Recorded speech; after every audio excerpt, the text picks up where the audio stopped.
The owner thought he was catching lazy staff, but what he saw his waitress hiding with a broken hand left him speechless. You know, people always say you never really know what happens when the boss isn't watching. Some owners don't want to know. They'd rather stay in the office, check the numbers, and assume everything out front is fine. But not Daniel Whitmore. Daniel owned the Harbor Street Diner, a corner spot in Toledo, Ohio, that had been in his family for 2 generations. His father started it back in the late 70s, and when his health failed, Daniel took over. He modernized some things, added new booths, brought in better coffee, but he also kept the old school spirit. The neon sign still glowed red and blue above the entrance. The jukebox in the corner still swallowed quarters. The regulars, truck drivers, retired factory workers, young couples on budget dates, they still came in every week. Daniel had a reputation in town for being a fair boss, but he also knew that employees acted differently when he was around. Too polite, too careful, too stiff. He wanted to see the real side of his diner, the jokes between staff, the way they handled pressure, whether the service still held up when no one thought he was watching. So, one Thursday morning, instead of putting on his usual dress shirt and stepping into his office, Daniel showed up in plain jeans, an old gray t-shirt, and a borrowed ball cap. He told only the head cook, Pete, about his plan. Everyone else would just think he was a new hire, a busboy named Danny. From the moment he walked in, the atmosphere felt different. He wasn't the boss anymore. He was invisible. "Hey, new guy," one of the younger waiters, Travis Mendoza, called out. "Grab that mop. Someone spilled coffee near booth 6. Daniel nodded, biting back a smile. Nobody rushed to shake his hand or kiss up to him. He was just another pair of hands, and he liked that. But within an hour of running plates and wiping counters, something unusual caught his eye. At table 4, Marissa Cole, a waitress who had been with the diner for nearly 12 years, was struggling. Not with her usual workload. She'd always been sharp, fast on her feet, the kind of server who remembered coffee orders without writing them down. But today, her left hand was wrapped in a brace, stiff and awkward. Balancing plates looked painful. Even lifting a glass of water made her wince, though she tried to cover it with a tight smile. "Need me to take that, Marissa?" Travis asked quietly, stepping beside her. She shook her head quickly. No, I got it." But Daniel could see she didn't. The tray tilted. A plate nearly slid off before she caught it with her good hand. She laughed it off, but her face was pale. At first, Daniel figured she must have had an accident. Maybe she fell at home, maybe a kitchen mishap. But then he noticed something stranger. The customers seemed to notice too. A couple at booth 9 slipped her a tip that was at least triple what the check came to. An older man at the counter, regular named Jimmy, patted her shoulder and said softly, "Hang in there, Marissa." And the other staff? Instead of getting annoyed at her slower pace, they were covering for her. Travis ran drinks for her. Another waitress, Gina Martinez, quietly reset her tables before she could. The cook even held orders a little longer so she wouldn't fall behind. It wasn't pity. It was protection. Everyone seemed to know something Daniel didn't. By lunchtime, curiosity gnawed at him. He watched Marissa carefully, trying not to make it obvious. Her limp hand wasn't just injured, it was swollen, bruised under the brace. But she didn't complain once. She smiled at every customer, cracked small jokes, and carried on as though nothing was wrong. When the rush slowed, Daniel slipped into the back to grab more napkins. He found Marissa there, massaging her wrist with her good hand, whispering curses under her breath. "You okay?" he asked, keeping his voice casual, playing his role as Danny the busboy. She startled, then forced a smile. "Oh, yeah, just clumsy, that's all. Dropped a box at home." Her answer was too quick, too rehearsed. Daniel didn't push, not yet, but something told him her story didn't add up. He walked back out to the dining room, his mind buzzing. If she really was that hurt, why was she still working? Why hadn't she taken time off? And why was everyone, from coworkers to customers, acting like they were in on some secret? He thought going undercover would reveal shortcuts or laziness. Instead, it revealed a mystery. But if there's one thing Daniel knew about himself, it's that once he smelled something off, he couldn't just let it go. By the second day, Daniel realized something important. This wasn't just about a waitress with a sore hand. Something deeper was happening, and everyone but him seemed to know the script. That morning, the diner smelled like bacon grease and hot pancakes, the kind of smell that clung to your clothes long after you left. Daniel carried plates to booth 12, wiped down the counter, and pretended to struggle like a new busboy who hadn't learned the rhythm yet. From the corner of his eye, he kept watching Marissa. She carried on as usual, smiling, chatting with customers, scribbling orders, but every time she lifted more than a single plate, her jaw clenched tight. She tried to hide it, but pain was written across her face in flashes. "Hey, new guy," Gina called from the other side of the diner. "Can you top off coffee at booth 5? "On it," Daniel said, moving with the pot, but he lingered near Marissa as he passed. She was refilling creamers with one hand, fumbling with the tiny containers. One slipped and splashed on the floor. Daniel bent quickly to grab it. "You sure you're okay?" he asked quietly.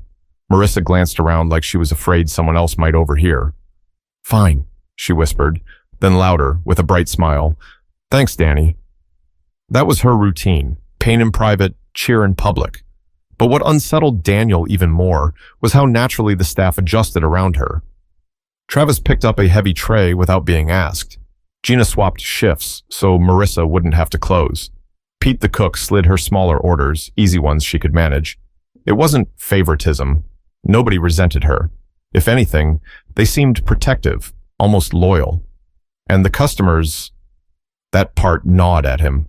One woman leaned across the counter, speaking softly. "You hanging in there, honey?" Marissa just smiled, her good hand brushing the woman's arm. "Always." Later, a trucker dropped a 20 on a $10 ticket and muttered, "For the kids." For the kids. Daniel tucked that phrase away.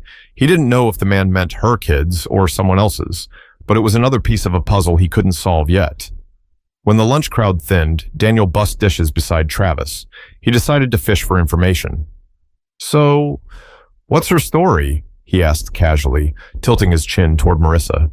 Travis frowned. "Who?" "Marissa. She seems tough." Travis shrugged, stacking plates. "She is. Toughest person in here." "Why's that?" Daniel pressed. The younger man glanced over his shoulder at Marissa, then lowered his voice. "She's just got a lot going on. Don't ask too many questions, Danny. You'll figure it out." And that was all he'd say. That night, Daniel lay in bed, turning it over in his head. He had expected to find out who slacked, who badmouthed him, who cut corners. Instead, he found a waitress working through visible pain, a staff quietly protecting her, and customers who seemed almost invested. The more he thought about it, the stranger it seemed. A broken hand should have meant time off, a doctor's note, maybe even workers' comp paperwork. But here she was, pushing through every shift, as if she couldn't afford to stop. And if everyone else already knew why, then he was the outsider, the only one in the dark. Daniel wasn't used to being in the dark in his own diner, but if Travis was right, that he'd figure it out, then the only way forward was to get closer to Marissa herself. The next morning, Daniel showed up early before the rush. The diner was quiet, sunlight spilling through the big front windows, dust swirling in the beams. Marissa was already there, wiping down tables with her good hand while balancing a tray of condiments in the other. He took a breath and decided this was his chance. "Morning," Daniel said, picking up a stack of menus. She smiled faintly. "Hey, Danny, you're early." "Figured I'd try to get ahead before Pete starts barking orders." He chuckled lightly, then added, "You always come in this early?" "Old habit," she said, setting the tray down. "Gets me a head start before the chaos." He noticed the way she flexed her fingers inside the brace, wincing slightly. "You sure that hand's okay?" he asked, keeping his tone casual. Marissa's smile faltered for a fraction of a second, then she forced it back. "Like I told you, I dropped something heavy at home. Just clumsy, that's all." Daniel hesitated. "I don't know." "Looks worse than clumsy." Her eyes flickered, guarded. "You a doctor now?" "No," he said quickly. "Just concerned." Marissa leaned on the table she'd just cleaned, lowering her voice. "Listen, Danny, you're new here, so let me give you a tip. This place is like family. We all carry our stuff, but we don't put it on the table unless we have to. Understand?" Daniel nodded, even though it only made him more curious. Throughout the day, he tried to keep the conversation light whenever they crossed paths. He asked where she grew up, right there in Toledo, how long she'd been at the diner, 12 years, and whether she ever thought about leaving. "Leave?" she repeated with a laugh. "And do what? I'm good at this. People come in hungry, I give them food, they leave happier than they came. Simple enough." But doesn't it get tiring? Daniel asked. Of course it does, she said, sliding a plate onto the counter. Everything does. Doesn't mean you quit.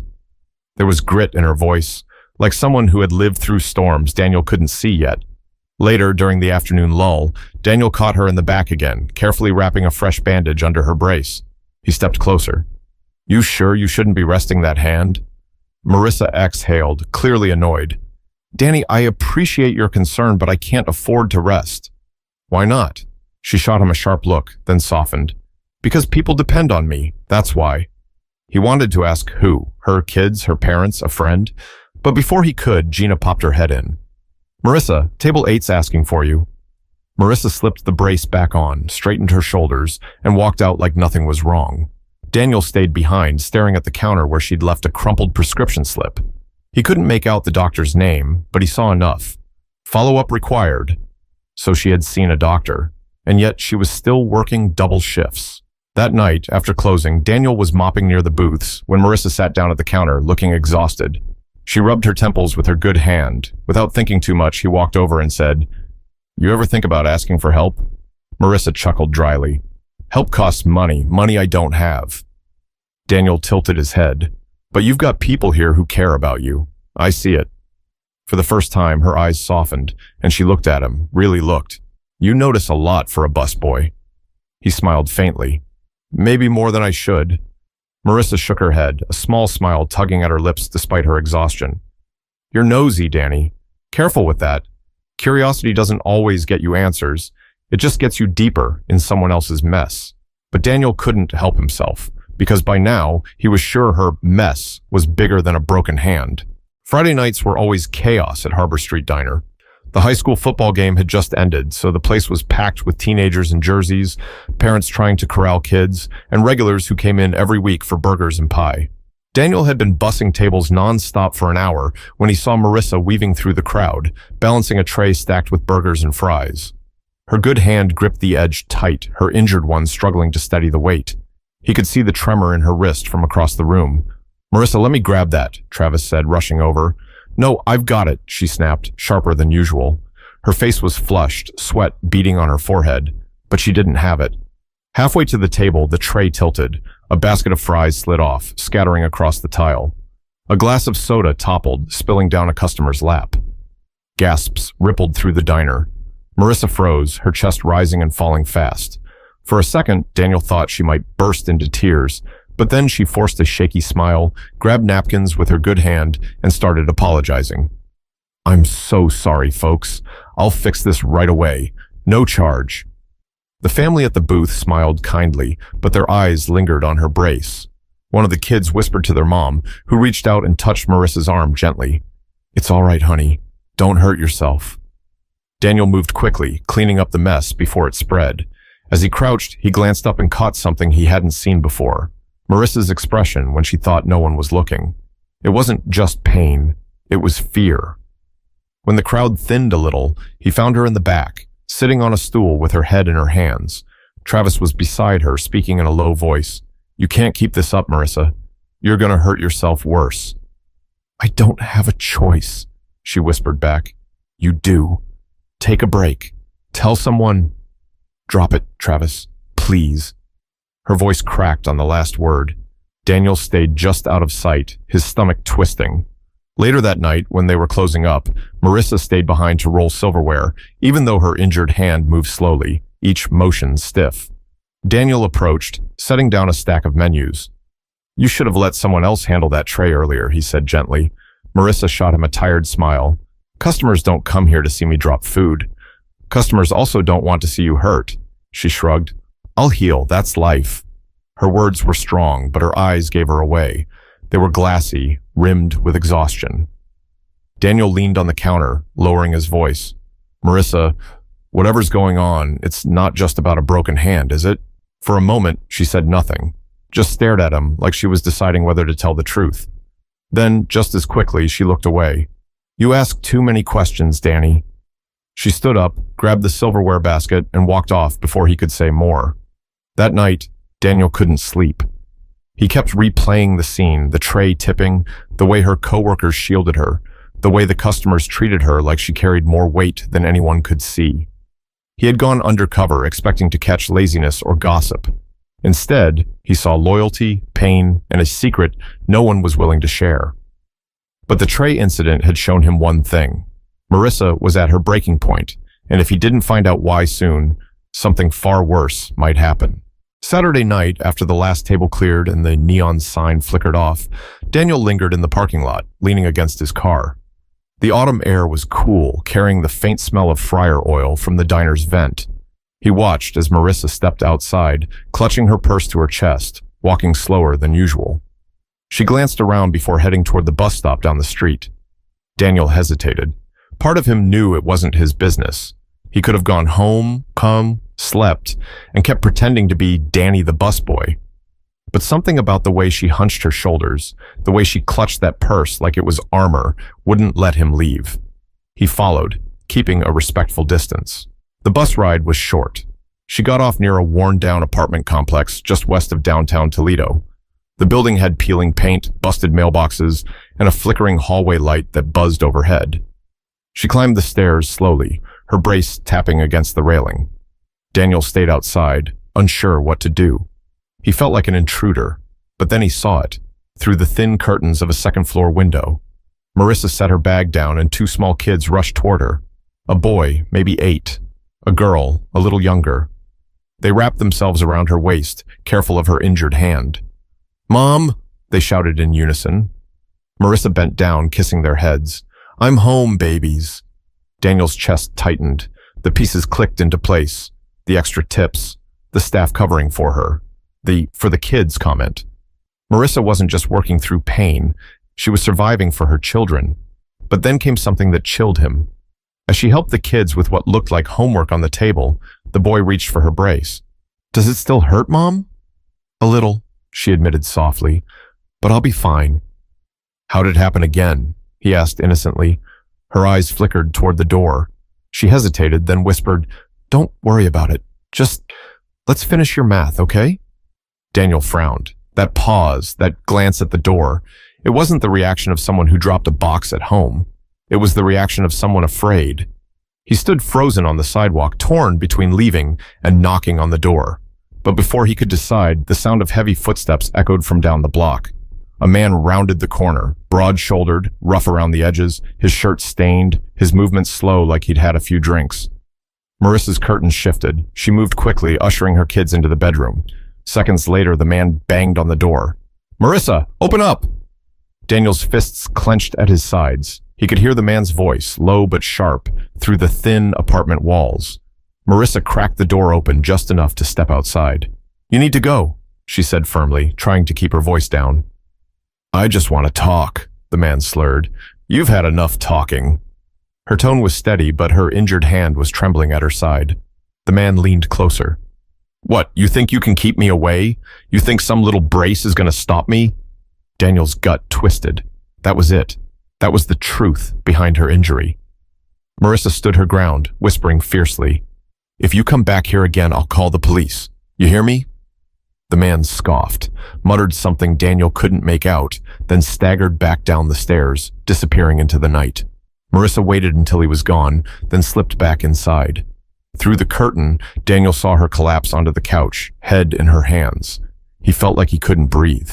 He had gone undercover to check on his diner, but instead he had walked straight into someone's private war. Driving home that night, his mind raced. She had lied to protect herself, lied to keep her dignity, and yet she still showed up every day, smiling through the pain, waiting tables like nothing was wrong. But now Daniel knew the truth, and it meant he couldn't just stand by any longer. Sunday morning, the diner was quieter than usual. Churchgoers trickled in slowly, families dressed in their best clothes, older couples reading the paper over eggs and toast. Daniel worked his shift like always, refilling coffee, clearing plates, but his mind was somewhere else entirely. He couldn't stop replaying the night before. Marissa, standing in that doorway, facing down a man who clearly wasn't just an accident waiting to happen. Her injury suddenly had a face behind it. By late afternoon, Daniel decided he couldn't wait any longer. He found Marissa in the back, sorting silverware with one hand while her brace sat on the counter beside her. The sight of her raw, swollen wrist made his chest tighten. "Marissa, he said softly. She looked up, weary but smiling. Hey, Danny, you need something? He stepped closer. His voice was steady, but there was no pretending now. Yeah, I need the truth. Her smile faltered. What do you mean? I saw you last night, Daniel said quietly. I saw where you live. I saw him. Her whole body stiffened. The fork in her hand clattered onto the counter. For a long moment, she just stared at him, eyes wide, lips pressed tight. You followed me? She whispered, her voice sharp but shaking. I didn't mean to pry, Daniel said quickly. I couldn't walk away, not after seeing what you're carrying. Her eyes filled with something between anger and fear. That's not your business, Danny. I know, he admitted. But I also know you don't deserve this, and your kids definitely don't. She froze, her breath catching. You saw them? Daniel nodded. I did, and I get it now. Why you keep showing up. Why you don't quit, even when you're in pain. You're doing it for them. Tears welled in her eyes, but she shook her head, refusing to let them fall. You don't understand.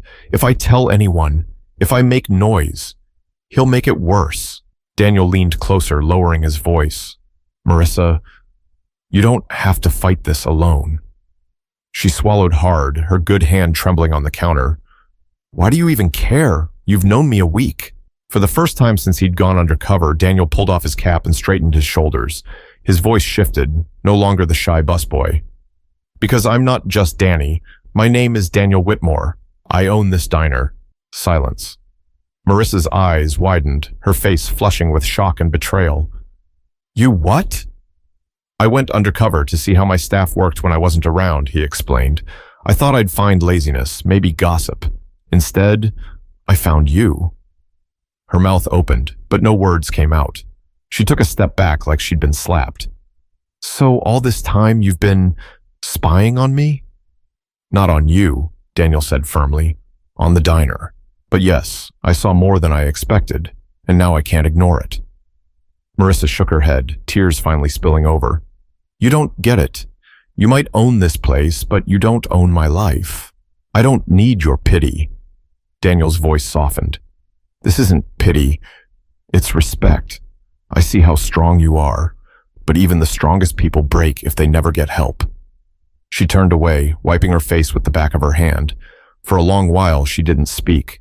Then finally, in a voice barely above a whisper, she said, If you knew what he's done, you wouldn't look at me with respect. You'd look at me like I'm damaged. Daniel's heart ached, but he stood his ground. Try me. Because now the walls were cracking, and Daniel knew the revelation was coming, whether Marissa was ready or not. The clatter of plates and the steady hum of conversation from the dining room felt miles away. In the back of the diner, Daniel and Marissa stood in tense silence, the weight of his confession hanging heavy in the air. Marissa's hands shook as she reached for her brace, fastening it back onto her wrist like armor.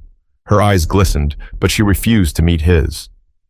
You don't get it, Daniel, she whispered, finally using his real name. You don't know what he's capable of. Daniel leaned against the counter, keeping his tone gentle. Then tell me. Help me understand. Her lips pressed together, her chest rising and falling unevenly. For a moment, Daniel thought she would shut him out again, but then something in her cracked. The exhaustion, the pain, the fear she'd been carrying for too long. She sank into a chair, her good hand covering her face. Her voice was muffled but raw. It wasn't an accident. He did this. He's been doing it for years. Not just to me. Her voice broke. She lowered her hand, meeting Daniel's eyes with a look that made his stomach twist. The kids see it. They hear it. I try to hide it, but they're not stupid. Daniel felt a rush of heat in his chest. Anger, grief, helplessness all at once. Marissa, I stayed because I thought I could control it, she continued, words tumbling out like water breaking through a dam. If I kept him calm, if I kept things quiet, then maybe he wouldn't go too far. But last month, when he grabbed me and twisted my wrist, she held up her brace with a bitter laugh. That's when I realized he already had gone too far. Her voice cracked and tears streamed down her cheeks. She brushed them away roughly, ashamed. But I can't just leave. I can't pick up my kids and disappear. Where would we go? How would I feed them? This job, this diner, it's all that's keeping us afloat. Daniel crouched beside her, his voice low but steady. You shouldn't have to carry that alone. She looked at him, eyes sharp through her tears. You think I haven't heard that before? Everyone says get help. But help doesn't pay rent. Help doesn't keep my kids in school. Help doesn't stop him from showing up at my door at night, no matter how many times I threaten to call the cops. Daniel clenched his jaw, forcing himself to stay calm. Then let me be more than just another voice telling you to get help. Let me do something. Marissa laughed bitterly, shaking her head. Why? Because I'm your employee? Because I make good pie and keep the regulars happy? No, Daniel said firmly, because you're a human being who deserves better than this. And because your kids deserve to grow up in a home where they're not afraid every time the door slams. Her face softened, the fight draining from her eyes. She looked down at her brace, turning it slowly with her good hand. You don't know what it's like, she whispered. Waking up every day wondering if today will be the day he goes too far. Wondering if your kids will hate you for staying or hate you for leaving. Daniel swallowed hard. No, I don't know what that's like. But I do know what it's like to lose people because you stayed silent too long. I lost my father that way. He worked himself into the ground, never asked for help, never let anyone in. By the time we realized how bad it was too late. Marissa blinked at him, surprised. I'm not going to stand by and watch someone else I care about get destroyed because they think they have to carry it alone, he added. Her lip trembled. She opened her mouth, closed it, then finally whispered, I'm scared. Daniel nodded. You're supposed to be. That means you're aware of the danger, but fear doesn't mean you can't take the first step. For the first time, her defenses lowered completely. She pressed her good hand over her face, sobbing quietly, shoulders shaking.